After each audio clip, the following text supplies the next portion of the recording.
So, I really don't know kung sino sisisihin ko paano nangyari to. Pero, mag-ingat kayo.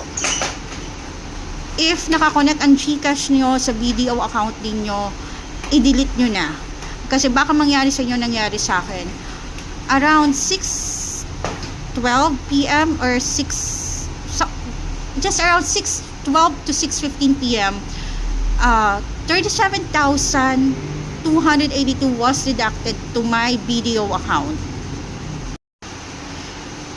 And it was sent to my GCash account. Then a minute after, it was sent to another GCash account. I don't know how did that happen. Wala akong na-receive na OTP. The only info that I received was a notification from BDO. And it took me around an hour or two. I think an hour. Kasi ginising ako ng mother ko. Sabi niya, anak, ginawa mo to. Anong nangyari? Bakit 37,000? Tingnan mo ang bank account mo. And yes, it was deducted from my account. I was asleep. Hindi ko alam paano nangyari yon.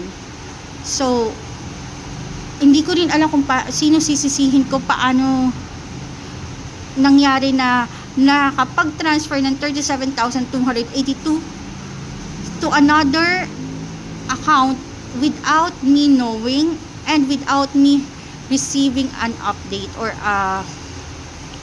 an OTP.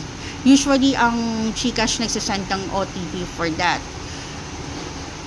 I was asking the CSR kung to give me the information, pero yeah, of course for privacy purposes hindi nila magagawa yon. I'm really concerned. I don't know kung mababalik pa ang pera ko.